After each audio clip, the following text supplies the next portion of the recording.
Et nous avons dit, lors du dernier cours, qu'Israël, en réalité, a le rôle d'être le trait d'union de toutes les nations du monde pour révéler l'unité divine sur terre.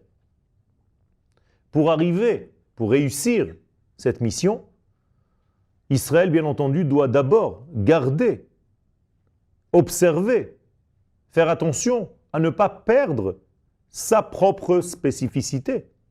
C'est-à-dire qu'Israël ne doit pas perdre sa ségoula, son identité propre, pour faire son travail. Car si Chas v'Shalom Israël perdait son identité, comment pourrait Israël dévoiler au monde leur véritable degré? Pour que quelqu'un puisse faire le travail de révélateur aux autres, il doit d'abord lui-même retrouver son identité et être stable dans son identité, c'est-à-dire être dans la certitude de ses actes, dans la réalité de sa vie et être dans ses pleines puissances. Une fois ce degré retrouvé, donc Israël revenant sur sa terre, nous avons dit qu'Abraham a reçu l'ordre de revenir sur sa terre, sur la terre de ses ancêtres, les Hébreux. Eh bien, lorsqu'il revient sur cette terre d'Israël, c'est le retour d'Israël tout entier à travers l'homme Abraham. Eh bien, une fois ce retour sur la terre d'Israël, Israël devient le porte-parole pour les nations du monde, le porte-parole d'Akadosh Baruch Hu, le porte-parole de la lumière divine. Ça veut dire que c'est par Israël que le monde, que les nations du monde accèdent à Dieu. Et donc il devient comme un enseignant des valeurs divines, car c'est lui qui reçoit cette ségoula pour la faire passer aux nations du monde. Pour faire monter la morale de l'humanité tout entière, qui se trouve donc au départ à un niveau très bas, pour faire monter cette morale à son véritable niveau, c'est-à-dire au véritable niveau qu'Akadosh Baruch Hu avait prévu pour ce monde. Ces valeurs divines sont difficiles à faire accepter dans ce monde, car le monde a envie de vivre voué, chacun à ses désirs, à ses pulsions. Comment faire pour persuader le genre humain qu'il y a des valeurs qui sont supérieures? Comment lui faire accepter de vivre selon ces valeurs extérieures au monde apparemment? Des valeurs qui sont divines, des valeurs qu'il ne connaît pas pour l'instant. Comment faire en sorte que les nations du monde acceptent? Vous voyez donc la difficulté du travail qu'Israël a dans ce monde parmi les nations. Israël est donc comme un corps étranger à l'intérieur de ce monde. Pas par hasard que les nations du monde s'appellent les nations du monde. Si les nations s'appellent les nations du monde, eh bien Israël apparemment est exclu. Elles sont les nations du monde. Alors lui, Israël, il est quoi dans cette affaire? Mais justement, c'est comme un corps étranger. C'est comme ça en tout cas qu'Israël le ressent et que les nations le ressentent. Qui vient comme un envoyé de l'au-delà pour donner des valeurs au monde tout entier. Et donc, cet élément qui est étranger, lorsqu'il veut se greffer au monde existant, eh bien, par nature, le monde rejette cet élément Israël, qui est un élément étranger, apparemment, à la nature humaine. Vous allez me dire donc, c'est voué à l'échec. C'est vrai, pendant quelques périodes de l'histoire humaine, il y a des tentatives de greffer Israël avec les valeurs divines pour le monde entier, mais il y a des rejets. Mais chaque fois qu'il y a une tentative de greffe, il y a un élément en plus, le monde ne continue pas d'être ce qu'il était avant. Et donc il y a une évolution, c'est un processus qui est lent, qui est long, et malheureusement, on a vu beaucoup de fois tous les éléments qui venaient entre guillemets de l'au-delà être repoussés. Un autre exemple, le temple. Le temple de Jérusalem est un élément qui vient de l'au-delà. C'est comme une ambassade divine qui descend sur terre. Or, une ambassade de Dieu sur terre, c'est un élément étranger à la terre, au genre humain. Moralité, il y a encore une fois rejet. Donc on rejette le premier temple. L'humanité tout entière n'a pas la capacité de contenir cet élément qui est trop fort pour elle, dont la lumière est trop puissante, trop intense pour ce monde. Donc il y a rejet automatique. Alors il y a le deuxième temple. Et lors du deuxième temple, il y a encore une fois une accoutumance petit à petit du monde. Mais, encore une fois, malheureusement, même le deuxième temple est détruit. Vous voyez que ce que nous avons dit concernant Israël se retrouve aussi au niveau du temple. Tous les éléments qui sont, entre guillemets, étrangers à la nature humaine, tels que la nature humaine pense être la vraie nature, eh bien, il y a un rejet. Seulement au troisième temple, Be'ezrat Hashem, avec l'aide du Créateur béni soit-il, le monde va s'élever au niveau de cette ambassade divine. Et donc, cette ambassade divine, ce temple de Jérusalem, ne pourra plus être détruit. Parce que le monde aura accepté, aura grandi jusqu'au degré de pouvoir intégrer ces éléments qui viennent de l'au-delà. Donc, non seulement le temple sera avalé et accepté, même Israël sera digéré, entre guillemets, par le monde, c'est-à-dire que le monde va accepter enfin l'existence de cette nation qui, durant toute l'histoire, gêne. Le but, je reviens à notre degré initial, à nos propos, c'est de faire en sorte que ce monde vive selon les degrés du monde qui vient. Je dis le monde qui vient pour dire le terme que vous connaissez tous, Olam Haba. Olam Haba ne veut pas dire le monde futur, car le mot ba en hébreu est au présent. On ne dit pas en hébreu Olam Sheyavo, le monde qui viendra, donc le monde futur, mais Olam Sheba, Olam Haba, c'est au présent. C'est un monde qui vient. Autrement dit, le Olam Haba ne se traduit pas par le monde futur, mais par un monde parallèle au nôtre, mais qui est au présent. C'est seulement une autre force, un autre degré de conscience. Mais il est au présent, il est là.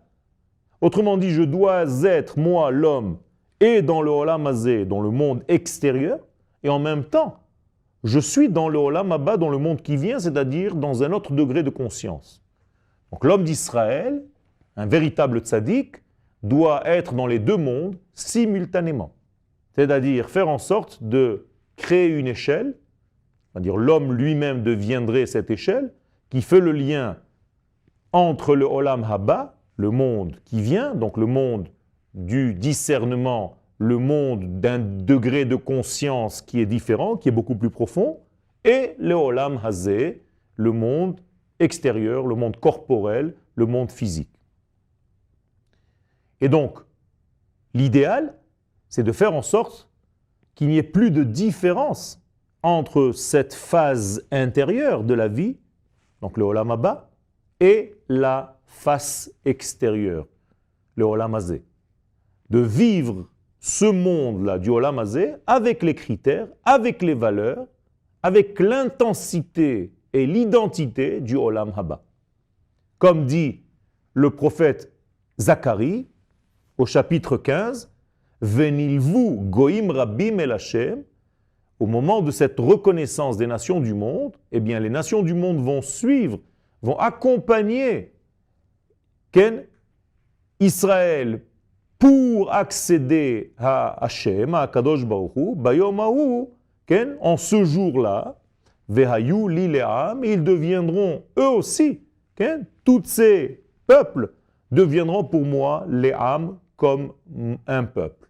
Ça veut dire que le monde entier va comprendre le travail qu'a effectué la nation d'Israël durant toute l'histoire, tous les 6000 ans de l'histoire, car vous savez que le monde a été créé pour 6000 ans, comme le dit la Gemara dans le traité de Sanhédrin, et au bout de cette histoire, à la fin de cette histoire, très proche de la fin de cette histoire, Je vous rappelle que nous sommes en 5773, ce qui fait que nous sommes véritablement à la veille de rentrer, de pénétrer dans ce monde de l'idéal divin. Donc nous sommes très proches de la fin de l'histoire ancienne et nous sommes très proches de rentrer dans une nouvelle phase de l'histoire. Et donc quel est le changement? Quel sera le changement radical dans cette période de passage? Eh bien, c'est que les nations du monde vont accepter enfin ce rôle qu'Israël a joué durant l'histoire. Les nations verront qu'Israël n'était pas là pour endommager ce monde, bien au contraire. Israël était là pour apporter la lumière divine, malgré lui, car il a reçu cette mission par l'Éternel, béni soit-il lui-même, et Israël, tant bien que mal, a essayé de faire passer ses messages au monde entier par son propre comportement, et bien que ce comportement d'Israël a toujours été mis au banc des nations du monde, toujours expulsées, arrivera une époque où Israël sera donc plus accepté par les nations du monde, et les nations verront le véritable sens profond de ce peuple et reconnaîtront son véritable ce qu'il a apporté à l'humanité tout entière, les qualités qu'Israël apporta au monde. Et quelle est la nouveauté qui peut être une phase qui englobe la véritable force d'Israël par rapport aux nations du monde? Eh bien, la nouveauté qu'Israël offre à l'humanité tout entière, c'est que la sainteté, la Kedusha, ne se trouve pas seulement dans des niveaux individuels de quelques personnages. Non. Ça, ce n'est pas la Kedusha du peuple d'Israël. Israël vient offrir quelque chose de nouveau au monde. Israël vient dire au monde, la sainteté n'est pas l'apanage de quelques personnages. La sainteté appartient à l'humanité, au genre humain, à cette société humaine qui doit monter, se délivrer de son exil, de sa torpeur, de son noir, pour arriver à cette morale.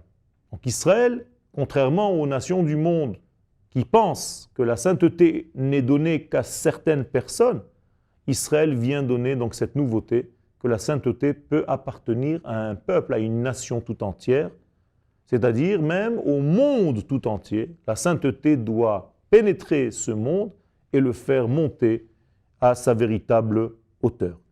Et donc, Israël apporte cette nouveauté, cette réalité au monde, qu'il y a un espoir, que l'Éternel n'a pas abandonné le monde, qu'il ne s'est pas détaché de ce monde, qu'il n'est pas tombé en dépression de sa création, bien au contraire. Akadosh Baruch Hu a gardé l'optimisme par rapport à toute sa création et il utilise ce vecteur Israël qui lui aussi doit être optimiste pour réussir sa mission. Donc le peuple d'Israël est toujours dans une phase d'optimisme, car s'il n'était pas optimiste, ce peuple-là, eh bien il ne pourrait pas faire passer le message divin sur terre. Et malgré toute la souffrance qu'il subit, ce peuple-là, il garde son optimisme d'une manière incompréhensible, justement parce que intrinsèquement, il comprend, il induit cette mission divine qui se trouve à l'intérieur de lui et qu'il doit véhiculer par l'optimisme. Et tout ceci pour dévoiler donc les valeurs dans toutes les phases de la vie. Pas seulement dans un domaine, mais dans tous les domaines. Ça, c'est la nouveauté d'Israël. C'est que la sainteté doit habiller, doit s'habiller, doit remplir tous les éléments de ce monde, sans aucune exception. Et donc, l'idéal de cette sainteté, selon Israël, c'est le message qu'Israël apporte au monde, c'est que l'idéal de la sainteté s'habille dans tous les degrés de la vie, dans toutes les cultures, dans la politique, dans tous les degrés que nous connaissons dans ce monde, dans l'économie, dans la sécurité, dans tous les domaines de la structure humaine. Et donc ceci est en contradiction avec toutes les philosophies religieuses qui ont été développées durant l'histoire, qui ont éloigné le divin du monde pour dire que Dieu se trouve dans un monde supérieur et il ne se salit pas, entre guillemets, dans les valeurs viles de ce monde inférieur. Et on ne peut pas donc se coller à Kadosh Baruch Hu, on ne peut pas accéder, adhérer aux valeurs divines avec la structure matérielle de ce monde, par la structure matérielle de ce monde. Et donc il faut annuler en quelque sorte le monde de la matière pour accéder au monde d'Akadosh Baruch Hu. Et donc la rencontre, selon ces religions, entre l'homme et l'Éternel ne peut se réaliser qu'en coupant les liens avec le monde matériel. Autrement dit, le lien avec Dieu viendrait que par la mort. Chez le peuple d'Israël, les choses sont complètement inversées. La sainteté supérieure apparaît dans l'État. Cette sainteté supérieure apparaît dans l'économie.